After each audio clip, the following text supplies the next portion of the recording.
Praise the lord. చిరకాల నిరీక్షణ, అనేకుల ప్రార్థన, నశించు ఆత్మల సంపాదన. మన భారతదేశపు మొట్టమొదటి 24 గంటల సంపూర్ణ తెలుగు క్రైస్తవ టెలివిజన్ ఛానల్ రక్షణ టీవీ సగర్వంగా సమర్పిస్తున్న సువార్తికుని స్వాగతం అనే ఈ విశిష్టమైన కార్యక్రమానికి మిమ్మల్ని అందరినీ ప్రభు అయిన యేసుక్రీస్తు నామములో సాదరంగా ఆహ్వానిస్తూ ఉన్నాను. అందరూ బాగున్నారు కదా? సువార్తికుని స్వాగతం అనే ఈ చక్కని కార్యక్రమంలో అనేక మంది దైవజనురాండ్ర వ్యక్తిగత విశేషాలు తెలుసుకుంటూ ఉన్నారు కదా. మరి దేవుడు సేవకుల జీవితాల్లో ఎలాంటి ఆశ్చర్యమైన కార్యాలు జరిగిస్తూ వారిని అనేక మందికి ఆశీర్వాద కారణముగా ఎలా నిలువబెట్టి నడిపిస్తూ ఉన్నారో వారి యొక్క వ్యక్తిగత విశేషాల ద్వారా తెలుసుకుంటూ ఉన్నాం. మరి అందులో భాగంగా ఈరోజు దాదాపు 14 సంవత్సరాలుగా ఇమ్మాన్యుయల్ రాఫా మినిస్ట్రీస్ ద్వారా అనేకులకు దీవెనదాయకమైన పరిచర్యలు అందిస్తున్నటువంటి దైవజనురాలు భాగ్య గారు మన మధ్యలో ఉన్నారు. ఎవరు అని అనుకుంటున్నారా? ఎప్పుడు చూడలేదేమో. వారిని మీ ముందుకు తీసుకుని వస్తాను. మరి వారి జీవితంలో దేవుడు ఎలాంటి కార్యాలు జరిగించారో వారి మాటల్లోనే తెలుసుకుందామా? ఇంకా ఆలస్యం చేయకుండా దైవజనురాలు భాగ్య గారిని ఈ చక్కని కార్యక్రమానికి ఆహ్వానిద్దాం. Praise the lord aunty. Praise the lord. మిమ్మల్ని చూడటం చాలా సంతోషంగా ఉంది. సో మిమ్మల్ని చాలా మందికి దేవుడు ఆశీర్వాద కారణంగా ఉంచినందుకు దేవునికి వందనాలు తెలియజేస్తూ ఉన్నాను. సో మీ గురించి చాలా విషయాలు తెలుసుకోవాలని ఉంది, ప్రేక్షకులకి తెలియచేయాలని ఉంది. సో మొట్టమొదటిగా మీరు ఏ ప్లేస్ నుంచి వచ్చారు, మీరు ఎప్పుడు పుట్టారు, మీ తల్లిదండ్రులు ఏం చేసేవారు, మీ యొక్క విశ్వాసం ఏంటి ప్రేక్షకులకు తెలియజేస్తారా? తప్పకుండా. నేను 1953లో పుట్టాను. నాగ్పూర్, ఇప్పుడు మహారాష్ట్ర, అప్పుడు మధ్యప్రదేశ్. నేను పుట్టినప్పుడు ఆ ప్రాంతం నుంచి, అక్కడే that is my native place అనమాట. ఓకే, అయితే తెలుగువారు కాదు? తెలుగువారు కాదు. తమిళ్ బ్రాహ్మణ కుటుంబం. మా తల్లిదండ్రులు Iyer family. Mother tongue Tamil. Okay. అమ్మ హౌస్ వైఫ్, నాన్న ఏజిస్ ఆఫీస్లో పనిచేసేవారు. ఓకే. మీరు ఎంతమంది సిబ్లింగ్స్? నేను పెద్దదాన్ని, నా తర్వాత ఇద్దరు నాకు తమ్ముళ్ళు, ముగ్గురు. ఓకే. సో డిఫరెంట్ ఫెయిత్లోంచి వచ్చారు. కల్చర్ అంతా, రిలీజియన్ కానీ స్టేట్ కానీ అన్ని వేరియస్ కల్చర్ నుంచి మీరు వచ్చారు కదా. సో మీ చైల్డ్హుడ్ డేస్ అంతా ఎలా జరిగేదంటే కంప్లీట్గా రిలీజియస్గా డివోషనల్గా ఉండేవాళ్ళ? ఎట్లా ఉండేది మీ చైల్డ్హుడ్ డేస్? రిలీజియస్గా డివోషనల్గానే ఉండేవాళ్ళం.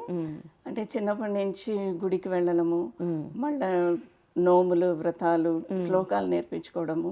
తమిళియన్స్కి ఆడపిల్లలకి తప్పకుండా కర్ణాటిక్ మ్యూజిక్ నేర్పిస్తారు. సో ఇవన్నీ కూడా ట్రెడిషనల్గా పద్ధతిగా జరిగిందనమాట. ఓకే. అయితే మీకు కర్ణాటక సంగీతం వచ్చు? ఓకే అండి, చాలా సంతోషం. ఎంతవరకు చదువుకున్నారు మీరు? నేను ఇప్పుడు మాస్టర్స్ ఇన్ డివినిటీ చేశాను. ఇప్పుడు డాక్టరేట్ ఇన్ డివినిటీ చేస్తున్నాను. ఇది కాలేజ్లో ఏమో బ్యాచులర్స్ ఆఫ్ ఆర్ట్స్ చేశాను. History is my main subject. Okay. Me state వేరు, అన్నీ వేరు కదా. ఎట్లాగా ఆంధ్రాకి వచ్చారు? మీ తెలుగు చూస్తుంటే అసలు ఇక్కడే పుట్టి పెరిగినట్టు అంత స్పష్టంగా మాట్లాడుతున్నారు. సో ఎన్నాళ్ళు అయింది ఆంధ్రాకి వచ్చి? నేను హై స్కూల్ కంప్లీట్ అయినాక కాలేజ్లో ఉన్నప్పుడు, ప్రీ యూనివర్సిటీలో ఉన్నప్పుడు వచ్చేసినాను. So it is almost I would say 50 years. అంటే పేరెంట్స్ తోటి వచ్చేసారా? పేరెంట్స్తో వచ్చేసినాను. ఇక్కడే సెటిల్ అయ్యారు మొత్తం అందరూ. Okay aunty. సో మీ యంగ్ లైఫ్ ఎలా ఉండేది? యంగ్ లైఫ్ అంతా చెన్నైలో ఏముండేది, స్కూల్కి వెళ్ళాలి అండ్ పొద్దున్నే మ్యూజిక్ క్లాస్కి వెళ్ళిపోవాలి. ఇంకా అమ్మకి వంటలో హెల్ప్ చేయాలి. మీ డ్రీమ్స్ ఎలా ఉండేవి అప్పుడు? డ్రీమ్స్ అనేది పెద్దగా ఉండేది కాదు. అంటే కెరీర్ మీద ఒక ప్లాన్స్ కానీ ఉంటాయి. దట్ వాజ్ ఇక్కడ హైదరాబాద్ వచ్చిన తర్వాతనే కెరియర్ ప్లానింగ్ ఇవన్నీ నాకు స్టార్ట్ అయింది. స్కూల్లో ఉన్నప్పుడు వెరీ కేర్ ఫ్రీ లైఫ్ అనమాట. ఇంకొకటి ఏంటంటే మా నాన్నమ్మ ఇన్ఫ్లుయెన్స్ చాలా ఉండింది నా మీద. ఆవిడ చాలా కష్టాలు చూశారు. ఆవిడ చిన్నప్పుడే విడోగా అయిపోయారు. విడోగా అయిపోయినప్పుడు ఆవిడకి ఇంత లేట్ 20sలో ఉండి ఉంటారు. అప్పుడు చాలా ఆ రోజుల్లో విడోస్ జీవితం అంటే ఈ రోజుల్లో కూడా కొంచెం ప్రాబ్లమే వాళ్ళకి, కానీ ఆ రోజుల్లో ఇంకా దారుణంగా ఉండేది. ఆవిడ మొత్తం అపియరెన్స్ అంతా మారిపోయింది. ఆవిడ్ని జుట్టు తీసేసి మొత్తం కంప్లీట్గా టోటల్గా ఏమీ జుట్టు లేకుండా చేసేసి, మళ్ళీ తర్వాత ఆవిడ వస్త్రం కూడా చీర కూడా మడి చీర కట్టేసి అలాగా ఇట్లా నార్మల్గా 6 yards కాదు 9 yards, బికాస్ బ్రాహ్మణ కుటుంబం కాబట్టి. కానీ ఇన్నర్ క్లోదింగ్ ఏం ఉండేది కాదు. ఇలాంటివి అన్నీ కొన్ని ఆవిడ చాలా ఇద్దరు నా పెద్దనాన్న మా నాన్న వాళ్ళిద్దరే ఉండేవాళ్ళం. వాళ్ళిద్దరినీ అసలు కంప్లీట్గా పెంచడం అనేది ఆ స్థితిలో ఆవిడ చాలా కష్టాలు అనుభవించారు. It was a total rejection for her from the society. So చాలా విషయాలు నా దగ్గర ఆవిడ చెప్పేవారు అనమాట, షేర్ చేసుకునేవారు. So those wounds were there from my childhood. సో నేను టోటల్గా హ్యాపీగానే ఉన్నాను, కానీ I had lot of questions. అంటే మీ కన్ఫ్యూజన్స్, క్వశ్చన్స్, ట్రెడిషన్స్ అదే కస్టమ్స్ మీద ఉండేవా, లేకపోతే నానమ్మకి అట్లా జరిగింది కాబట్టి ఫ్యామిలీ మెంబర్స్ మీద అట్లా ఉండేదా, ఎట్లా? కస్టమ్స్ మీద I use to ask my dad, మా నాన్నని ఎందుకు ఇలా చెయ్యాలి అని. ఆడవాళ్ళకి జుట్టు తీస్తే అది మళ్ళీ పెరుగుతూ ఉంటుంది కదా, మళ్ళీ తీస్తూ ఉండాలి కదా, ఇలాంటివన్నీ ఎందుకు అని అన్నట్లు, ఎందుకు ఆవిడ నార్మల్గా మా అలాగా ఎందుకు ఉండకూడదు అని అన్నట్లు ఇలాంటి క్వశ్చన్స్ అని ఉండేది. ఒక్కొక్కసారి ఆన్సర్ వచ్చేది, ఒక్కొక్కసారి ఇట్ వాస్ ఇగ్నోర్డ్. సో క్వశ్చన్స్తో పాటు కోపం కూడా ఉండేది అనుకుంటా, బాధ ఉండేది, ఫ్రస్ట్రేషన్. ఓకే. సో ఎట్లా అంటే మరి మీ స్టడీస్ అయిపోయిన తర్వాత దేవుణ్ణి అంగీకరించాలి, మీ సాల్వేషన్ ఎక్స్పీరియన్స్ తెలుసుకోవాలన్నది మాకు. ఎలాగ ఎంత డ్రాస్టిక్ చేంజ్ వచ్చింది? మై సాల్వేషన్ ఎక్స్పీరియన్స్ అంటే మధ్యలో ఇంగ్లీష్ మాట్లాడుతాను, పర్వాలేదు కదా? పర్వాలేదు. నా రక్షణ అనుభవం అంటే అది after I met my husband. బ్యాంక్లో ఇద్దరం ఆంధ్ర బ్యాంక్లో పనిచేసాము, ఇక్కడ హైదరాబాద్లో. ఆంధ్ర బ్యాంక్లో పనిచేస్తున్నప్పుడు దెన్ బోత్ ఆఫ్ అస్, మా ఇద్దరికి కంపాటబిలిటీ ఉంది అని తెలుసుకున్న తర్వాత, ఆయన వేరే మతము, క్రైస్తవ మతము అని తెలిసిన తర్వాత కూడా నాకు న్యాచురల్గా నేనేమనుకున్నానంటే ఆయనతోనే నా జీవితం గడపాలి అని అన్నట్లు అనుకున్నాను. నాకు అలాంటి వేరే తలంపులు ఏది రాలేదు. సో అంకుల్ స్టార్టింగ్ నుంచి క్రిస్టియన్ ఫ్యామిలీ? స్టార్టింగ్ నుంచి వాళ్ళు 3 తరాల క్రైస్తవ కుటుంబం. ఓకే. సో చెప్పండి, కంటిన్యూ చేయండి. సో నాకు అది ఉండేది. దెన్ న్యాచురలీ మా అత్తగారు కుటుంబంతో ఈవెన్ బిఫోర్ ద మ్యారేజ్ మాకు 4 years వి వెయిటెడ్. మా అమ్మ నాన్న దగ్గర నుంచి అప్రూవల్ రావాలి అని 4 ఏళ్ళు వెయిట్ చేసాము, రాలేదు. యూ కెన్ ఇమాజిన్ ఆ రోజుల్లో 46 years అంటే ప్లస్ 4 years అంటే 50 years ago.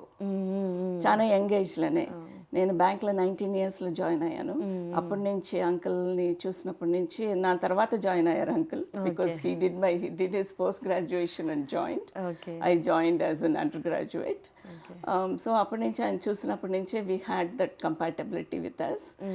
అప్పుడు వాళ్ళ కుటుంబంతో ఆ 4 ఏళ్ళు కూడా నాకు వాళ్ళని కలవడము, మా సిస్టర్-ఇన్-లా వాళ్ళని కలవడము, మా అత్తగారిని కలవడము, ఇదంతా కూడా నాకు చాలా న్యాచురల్గా ఉండేది. నాకు ఎప్పుడు ఎక్కడ ఏది కూడా డిఫరెన్స్ అనేది తెలియలేదు.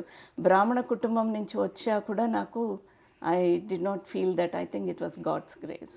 ఓకే. అంటే అటు ఇన్లాస్ కూడా మిమ్మల్ని అలా చూసేవారు, అలా రిసీవ్ చేసుకున్నారు మీరు? Immediately I was accepted. And ఎక్కువ మా అత్తగారి ఇన్ఫ్లుయెన్స్ ఉండేది.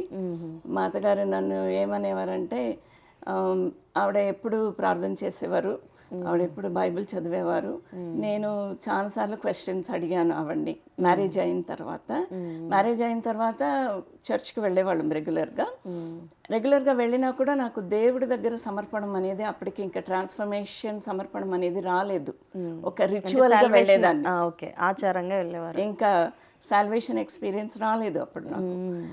అయితే మా అత్తగారిని అడిగేదాన్ని, ఏంటి ఎప్పుడు బైబిల్ చదువుతూ ఉంటారు, ఇది ఏంటి, దీంట్లో ఏముంది అని అన్నట్లు అడిగేదాన్ని. అడిగితే మా అత్తగారు ఏమన్నారంటే, నేను ఒక్క మాట చెప్తాను, అది మనసులో తీసుకో, అది చేస్తే దేవుడే నిన్ను స్వీకరిస్తారు ఒకరోజు అని. అంటే ఏంటంటే, there is victory in the blood of Jesus, యేసు రక్తమే జయం అనే మాటని నువ్వు ఎప్పుడూ నీకు గుర్తొచ్చినప్పుడల్లా నువ్వు చెప్తూ ఉంటే నువ్వు ఒక్కరోజు దేవుడే నిన్ను పట్టుకుంటారు. దేవుడు అంటే ఏంటనేది నీకు తెలుస్తుంది, పర్సనల్గా నువ్వు ఎక్స్పీరియన్స్ చేస్తావు జీసస్ క్రైస్ట్ని. అంతేనే కానీ నువ్వు యాక్సెప్ట్ చేస్తేనే పెళ్లి చేస్తాను ఇట్లా ఏం లేవు. అలాంటిది ఏం లేదు. అఫ్ కోర్స్ పెళ్ళి అప్పుడు బ్యాప్టిజం అవన్నీ జరిగింది, పద్ధతి ప్రకారం చర్చ్లో జరిగింది మ్యారేజ్. మా పెళ్ళి ఆలేరు ప్రాంతం, ఆలేరు చర్చ్లో జరిగింది అనమాట. Okay okay. సో అలా కాలగమనంలో ఎలా తెలుసుకున్నారు? అయితే తర్వాత సిడ్నీలో ఉన్నప్పుడు మేము మైగ్రేట్ అయి వెళ్ళిపోయినాం. పిల్లలు అప్పుడు చిన్నపిల్లలు హై స్కూల్లో ఉన్నారు. మేము ఆస్ట్రేలియా ఫ్యామిలీ మైగ్రేషన్ తీసుకుని ఇద్దరు బాబులు. ఇప్పుడు ఏం చేస్తున్నారు వాళ్ళు? వాళ్ళిద్దరూ సిడ్నీలో ఉన్నారు. వాళ్ళిద్దరు ఉద్యోగాలు. పెండ్లి అయిపోయింది. నాకు ఒక చక్కటి మనమరాలు కూడా. సో అక్కడికి వెళ్ళిన తర్వాత ఒకరోజు మధ్యలో ఒక అసైన్మెంట్ తీసుకొని ఇండియా వచ్చినాము. షార్ట్ అసైన్మెంట్లో నేను, నా భర్త. ఎందుకంటే మా అత్తగారు వయసు అయిపోతున్నారు, ఆవిడ వృద్ధాప్యంలో ఉన్నారు. మా అమ్మ నాన్న కూడా వాళ్ళు వృద్ధాప్యంలో ఉన్నారు. కొంచెం వచ్చి వాళ్ళకి దగ్గర ఉండాలి, పెద్దవాళ్ళకి దగ్గర ఉండాలి అని ఒక మంచి ఉద్దేశంతో ఇండియాకి వచ్చినాం. మేము మాత్రమే, మా పిల్లలు అక్కడే ఉన్నారు. వాళ్ళు పెద్దవాళ్ళు ఉద్యోగం చేస్తున్నారు. So they are leading a happy life అని అన్నట్లు వచ్చినప్పుడు అప్పుడు ఒక్కసారి ఒక అసైన్మెంట్లో I was called back to ఆస్ట్రేలియాలో ఐబిఎంలో ఉద్యోగం చేశాను నేను. ఇక్కడేమో బ్యాంక్లో, అక్కడ ఐబిఎంలో చేసినప్పుడు వాళ్ళు నన్ను they called me back for short assignment. మళ్ళీ అక్కడ వెళ్ళినప్పుడు అక్కడ తెలుగు ఫెలోషిప్ ఉంది, సిడ్నీ తెలుగు ఫెలోషిప్ అని ఉంది. ఇక్కడి నుంచి స్పీకర్ ఒక పాస్టర్ గారు వచ్చారు, యంగ్ పాస్టర్. ఆయన నాతోని మాట్లాడుతున్నారు. ఆయనకు తెలుసు, ఆయన ఇక్కడ బెంగళూరులోనే ఉంటారు, పెద్ద పరిచయం ఉంది ఆయనకి. అయితే ఆయన ఇట్లా నా బ్యాక్గ్రౌండ్ తెలుసు ఆయనకి, ఎందుకంటే మా పిల్లలు చాలా క్లోజ్ ఆయనకి. అయితే ఆయన నన్ను అడిగారు, ఆంటీ మీతో నేను మాట్లాడాలి అని అన్నట్లు. He started sharing his experience. He witnessed God. యేసుప్రభు గురించి, ఆయన యేసుప్రభుని కంప్లీట్గా తెలుసుకున్న తర్వాత ఆయనలో ఎంత ట్రాన్స్ఫర్మేషన్ వచ్చింది, ఆయన జీవితం ఎలా మారింది అనే ఎక్స్పీరియన్స్ ఆయన చెప్తున్నప్పుడు I was touched by the Holy Spirit, God. Praise God. That was, it just happened like that. విత్తనాలు మా అత్తగారు వేశారు, విత్తనాలు ఫలించింది అప్పుడు ఆ మూమెంట్లో. ఇప్పుడు అంకుల్ అంటే ఫస్ట్ మీకు స్టార్టింగ్ చూడగానే కంపాటబిలిటీ ఉంది అని అనిపించవచ్చు. పెళ్ళికి ముందు ఒకలా ఉండొచ్చు, పెళ్ళైన తర్వాత డెఫినెట్గా ఆడవాళ్ళ జీవితాలు వేరేగా ఉంటాయి. సో అంకుల్ ఎలా సపోర్ట్ చేసేవాళ్ళు మీ ఇద్దరి మధ్య? అంటే మిస్అండర్స్టాండింగ్స్ వచ్చినప్పుడు మళ్ళీ లైఫ్ని ఎట్లా కట్టుకునేవాళ్ళు? అంకుల్ నా స్పిరిచువల్ విషయంలో అంకుల్ చాలా సపోర్ట్ చేశారు. I think he must have thought that నాకు ఒకరోజు మారు మనసు అనేది వస్తుంది, నేను టోటల్గా దేవుడి దగ్గర వస్తాను అని ఆయన అనిపించి ఉంటుందని నేను అనుకుంటున్నాను. ఎందుకంటే because he was very patient with me. At the same time నన్ను బాగా ఎంకరేజ్ చేసేవారు. Psalm 23, Psalm 91, ప్రభు ప్రార్థన, ఇవన్నీ నాకు నైస్ అండ్ క్రీడ్ ఇవన్నీ నేర్పించేసి ఇవన్నీ ఎప్పుడు రెగ్యులర్గా చెప్తూ ఉండాలి. మధ్యలో ఎంకరేజ్ చేసేవాళ్ళు, ఫ్యామిలీ ప్రేయర్లో నన్ను చేయమని చెప్పేవారు. Misunderstandings, we all are human beings, అవి వస్తూనే ఉంటుంది. అవి వస్తూనే ఉన్నప్పుడు కొద్దిగా నాకు ఎప్పుడైనా ఎమోషనల్గా నేను కొంచెం అవుట్ బర్స్ట్ అయినప్పుడు అంకుల్ కామ్గానే ఉంటారు, ఏం మాట్లాడుతూ. అంకుల్ యాక్చువల్గా చాలామంది హస్బెండ్స్కి ఎగ్జాంపుల్. ఎందుకంటే ఈ టైప్ ఇది ఎట్లా ఉందంటే రివర్స్ ఉంది. మామూలుగా అంటే స్త్రీలు అయిన వారు ఎక్కువగా నేను చూసిన చాలా ఫ్యామిలీస్లో ఉమెన్ ఫెయిత్లో ఉంటూ హస్బెండ్స్ ఫెయిత్ లేకుండా నామినల్గా ఉండడం, ఉమెన్ ప్రేయర్ చేయడం, వారి కోసం కన్నీళ్ళు కార్చడం, మార్చుకోవడానికి విపరీతంగా ప్రయత్నం చేసి స్ట్రగుల్ అవ్వడం, ఇవన్నీ చూసేసారి. కానీ ఆ ఫేజ్ అంతా అంకుల్ అంటే పురుషులకు కూడా ఇది సాధ్యమే అన్నట్టుగా. ఎందుకంటే ప్రేయర్ కేవలం ఆడవాళ్ళే చేస్తారు అనడానికి లేదు. సో ఇందులో ఒక మంచి ఎగ్జాంపుల్ అంకుల్ లైఫ్ అని చెప్పొచ్చు. వండర్ఫుల్. సో తర్వాత ఇంకా మీ లైఫ్ ఎట్లాగా ముందుకు కొనసాగింది? పరిచర్యకి ఎలా వచ్చారు అసలు? నాకు మారు మనసు వచ్చిన తర్వాత first thing what happened was repentance in me. Repentance వచ్చిన తర్వాత నేను క్షమాపణ అడిగిన తర్వాత నాకు క్షమాపణ ఇచ్చారు దేవుడు. And I'm into salvation, ఆ జర్నీలో ఉన్నాను అని నేను తెలిసిన తర్వాత నాకు I had many spiritual experiences from holy spirit God.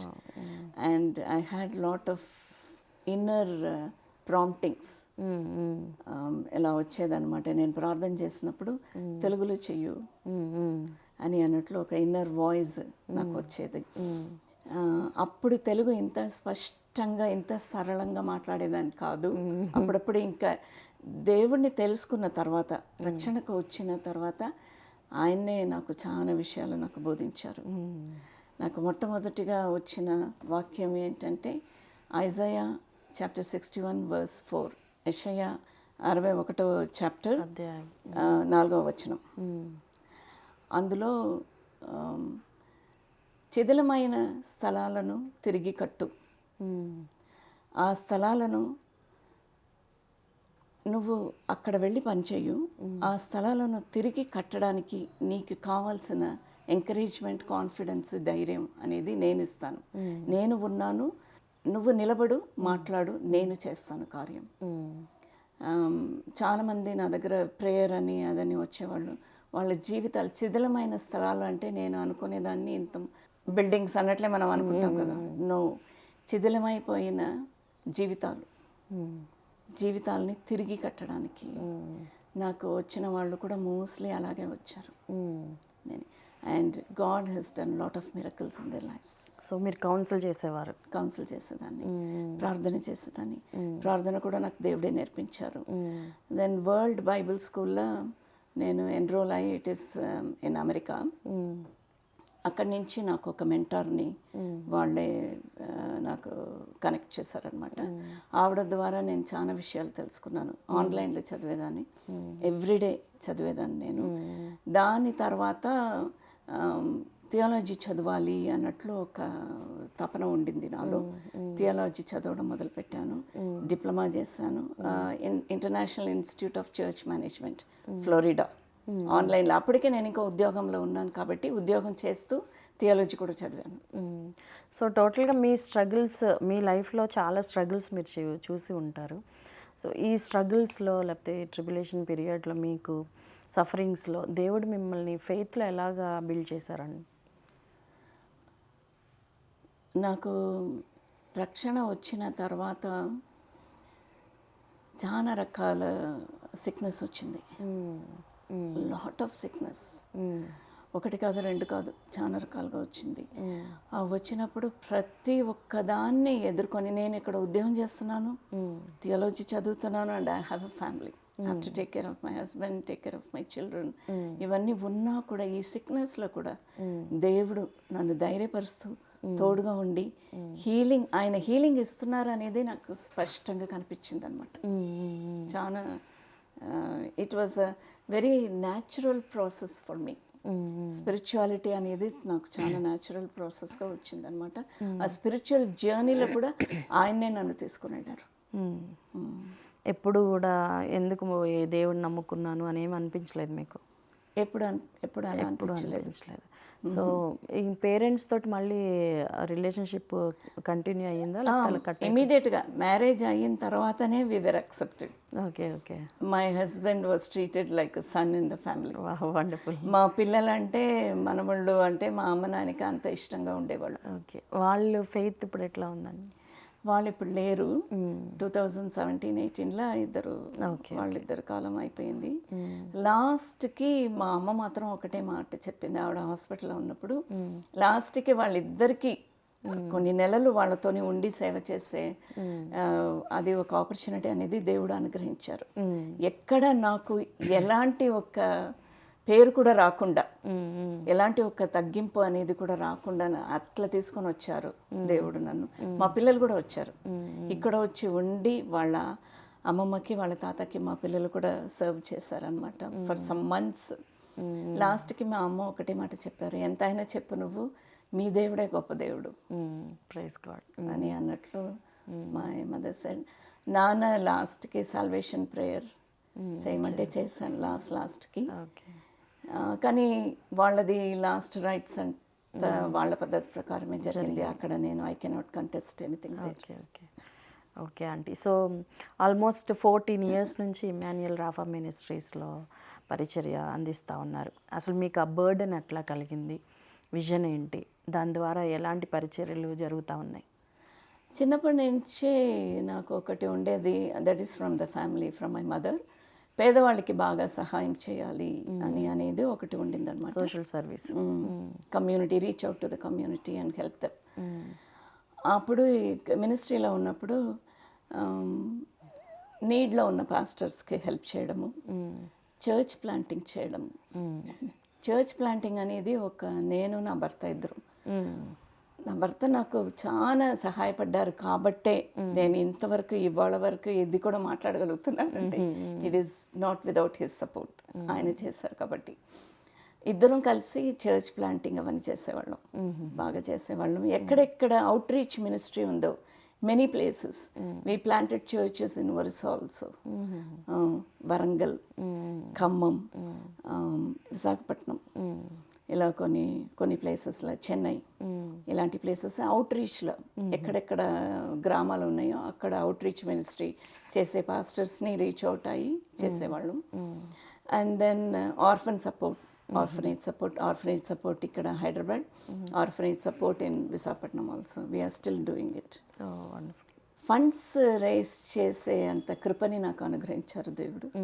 Funds అడుగుతామంటే ఎవరు దగ్గర రానివ్వరు కదా. అవునవును. కానీ అది ఎలా అడగాలి, ఎలా అప్రోచ్ అవ్వాలి అనేది కూడా నేను దేవుడి దగ్గర నేర్చుకున్నాను. వండర్ఫుల్. సో ఇంకా అంటే సోషల్ సర్వీస్తో పాటు ఇంకా అంటే డిసైపుల్స్ని తయారు చేయడము, ఇంక ఇట్లా ఎలా ఉంది చర్చ్ని, అంటే యూనివర్సల్ చర్చ్ కోసం మీ స్థానిక సంఘం చేస్తున్న కార్యక్రమాలు ఏంటి? నేను ఫేస్బుక్ మినిస్ట్రీలో వాక్యం చెప్తాను. ఆ వాక్యం అనేది ఇంటర్నేషనల్ లెవెల్లో 7 మినిస్ట్రీస్కి వెళ్తుందన్నమాట. ఒక్క మినిస్ట్రీని ప్లాట్ఫామ్గా తీసుకొని చేస్తే క్రాస్ పోస్టింగ్ 7 మినిస్ట్రీస్కి జరుగుతుంది. అది నేను కోవిడ్ వచ్చినప్పటి నుంచి మొదలుపెట్టాను. నన్ను అప్రోచ్ అయ్యారు, కోవిడ్ ఉంది కదా, ఇప్పుడు ఆన్లైన్లోనే కదా మనం చేయాలి, మీరేమైనా మా మినిస్ట్రీకి వాక్యం చెప్తారా అని. అక్కడ ఆవిడ మినిస్ట్రీ అమెరికాలో ఉంటుంది, జయాన్ ప్రైజ్ సాంగ్స్ అని.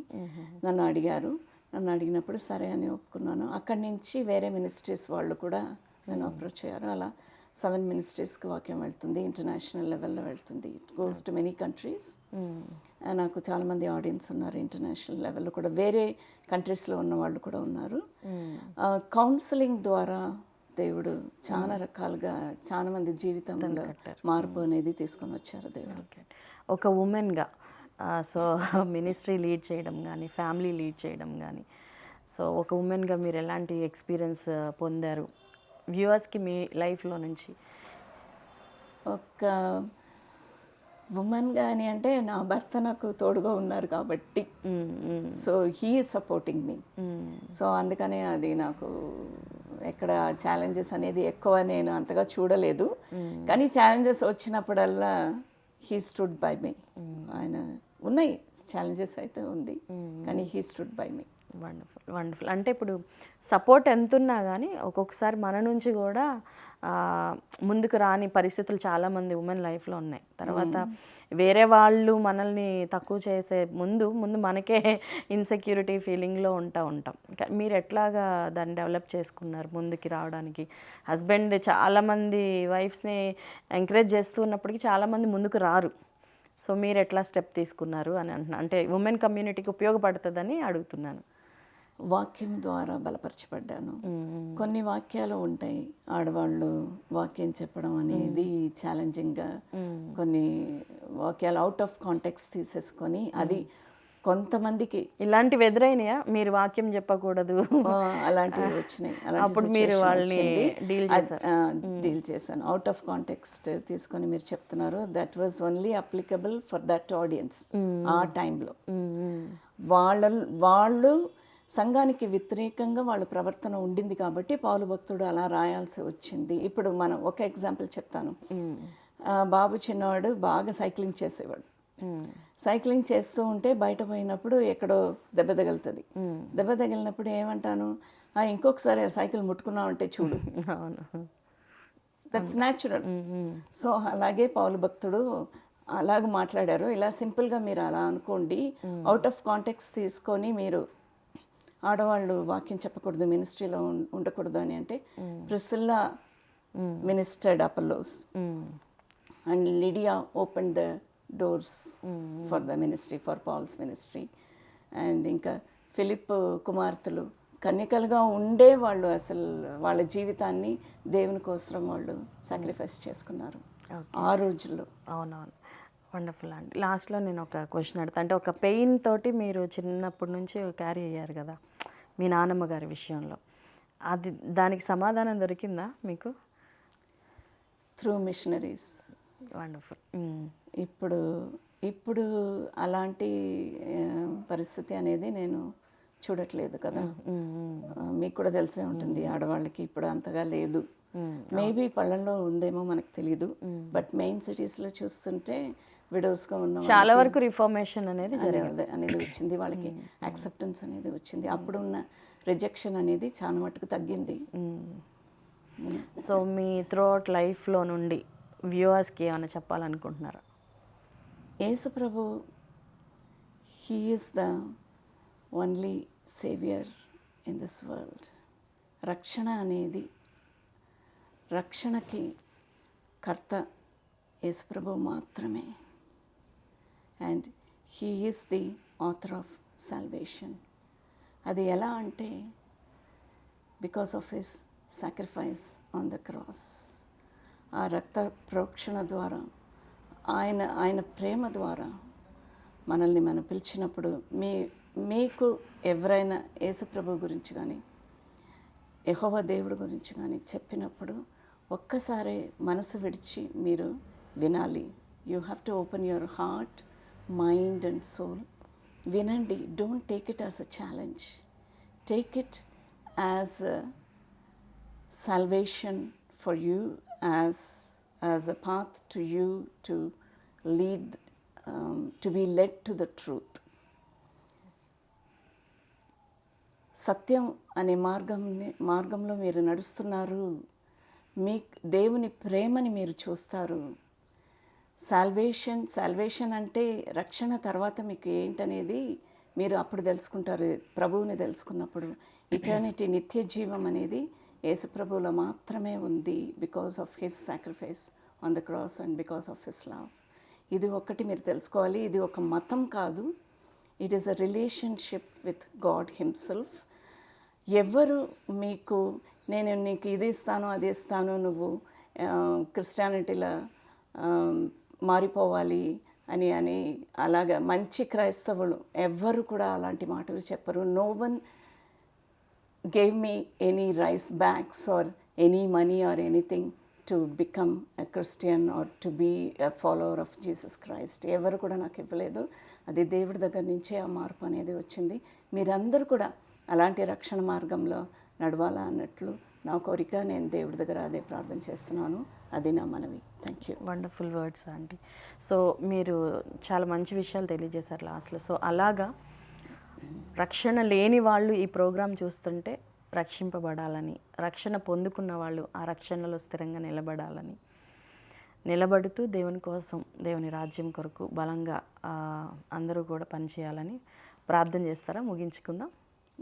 దైవజనరాలు భాగ్య గారు ప్రార్థన చేస్తారు, వారితో కలిసి ఏకీభవిద్దాం. సర్వశక్తిమంతుడా, కృపా సత్య సంపూర్ణుడా, మహోన్నతుడా, పరిశుద్ధ దేవుడా, సర్వాధికారి మీరు తండ్రి, లోకనాయకుడు, లోకరక్షకుడు ప్రభువా.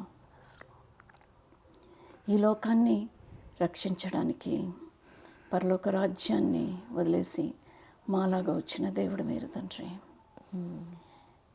ఈ ప్రోగ్రాం చూసిన వాళ్ళు, విన్నవాళ్ళు, ఇంకా ఈ ప్రోగ్రాం గురించి తెలుసుకొని ఇంకా తిరిగి వచ్చి చూసేవాళ్ళు ఎంతోమంది బిడ్డలు ప్రభువా దీని నుంచి నేర్చుకోవాలి. Lord, open their hearts, mind and soul. And Lord, I pray that many souls to be loosened from its prison. క్రైస్తవులు అంటే వాళ్ళు మంచివాళ్ళు అని ప్రపంచం అంతంతటా ఒక జనరల్గా ఒక అభిప్రాయం అనేది ఉంది ప్రభు. అది మీ నుంచే తండ్రి, మీరు చేసిన త్యాగం నుండి ప్రభు, మీరు చేసిన త్యాగం నుండి మేము ఎన్నో నేర్చుకున్నాము తండ్రి. సాత్వికం అనేది ఏంటనేది మేము నేర్చుకున్నాం ప్రభువా. సెల్ఫ్లెస్ సాక్రిఫైస్ అనేది ఏంటనేది మేము నేర్చుకున్నాము తండ్రి. ఒక సంఘముగా ఆ యూనిటీలో ఆ యూనియన్ అనేది పొందుకోవాలనేది మీ నుండి మేము నేర్చుకున్నాము తండ్రి. చుట్టూ ఉన్న వాళ్ళని ప్రేమించాలి, లవ్ దై నేబర్ అని అన్నారు. ఎరుగువారు పొరుగువారిని ప్రేమించు, దేవుణ్ణి ప్రేమించు, పొరుగువారిని ప్రేమించు అని మీరు అన్నారు తండ్రి. Love the lord your God and love దై నేబర్. ఇది ఒక్కటి చాలు తండ్రి. ఇది ఒక్కటి మేము పాటిస్తే ప్రభువా, క్రైస్తవులం మేము మా చుట్టూ ఉన్న వాళ్ళకి మీరు చెప్పినట్లు గాస్పల్ని ఇలాగ సింపుల్గా మేము ప్రొక్లైమ్ చేస్తే చాలు తండ్రి. ఈ ప్రపంచంలో ఎంతో మార్పు అనేది మీరు తీసుకొని వస్తారు తండ్రి. మేము చేసేది ఏం లేదు ప్రభువా, ఇది మాది ఏం లేదు, మీరు చేస్తారు. పరిశుద్ధాత్మ తండ్రి, lord you infill us with your power and with your goodness O lord. ఆదరణకర్తగా, ఒక ఫ్రెండ్గా మీరు మమ్మల్ని నడిపిస్తున్నారు తండ్రి. యేసుక్రీస్తు పరిశుద్ధ నామంలో అడిగి వేడుకుంటున్నాను పరమ తండ్రి. Amen. Amen. Amen. Thank you very much aunty. చాలా చాలా సింపుల్ వర్డ్స్ అయినా కానీ చాలా డీప్ మెసేజ్ లాగా మీరు మాట్లాడారు. మీ లైఫ్లో దేవుడు చేసిన ప్రతి కార్యాన్ని బట్టి సమస్త మహిమ ఘనత ప్రభావాలు దేవునికి ఆరోపిస్తూ ఉన్నాం. మీకు అండ్ అంకుల్కి దేవుడు ఆయురారోగ్యాలు ప్రసాదించి మీ ద్వారా ఇంకా విరివిగా పరిచర్యలు జరిగించాలని మనస్ఫూర్తిగా రక్షణ టీవీ ద్వారా కోరుకుంటున్నాం aunty. Thank you very much. Thank you.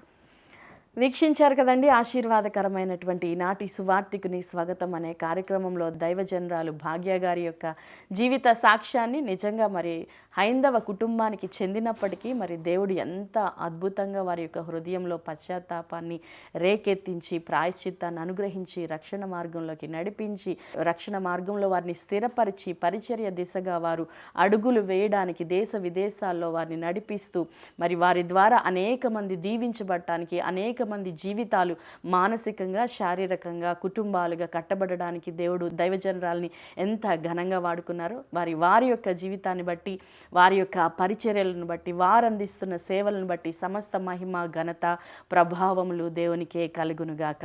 మరి వారి యొక్క ఆరోగ్యం కొరకు అలాగే పరిచర్యల కొరకు తప్పకుండా మీ యొక్క వ్యక్తిగత కుటుంబ సంఘ ప్రార్థనలో జ్ఞాపకం చేసుకోవాల్సిందిగా మనవి చేస్తున్నాను. ఈ కార్యక్రమం ద్వారా దేవుడు మీతో మాట్లాడిన విధానాన్ని, ఈ సాక్ష్యము ద్వారా మీరు ఆశీర్వదించబడిన విధానాన్ని మాతో పంచుకోవాలనుకుంటే టీవీ స్క్రీన్ మీద కనిపించే మా నెంబర్స్కి కాల్ చేయండి లేదా SMS చేయండి. మరి యొక్క సువార్తికుని స్వాగతం కార్యక్రమంలో మరి యొక్క సాక్ష్యం వినేంత వరకు చూస్తూనే ఉండండి. మీ యొక్క ఆధ్యాత్మిక శిక్షణ కోసం రక్షణ టీవీ ఇది ముమ్మాటికి క్రీస్తు శిక్షణ టీవీ. Praise the lord.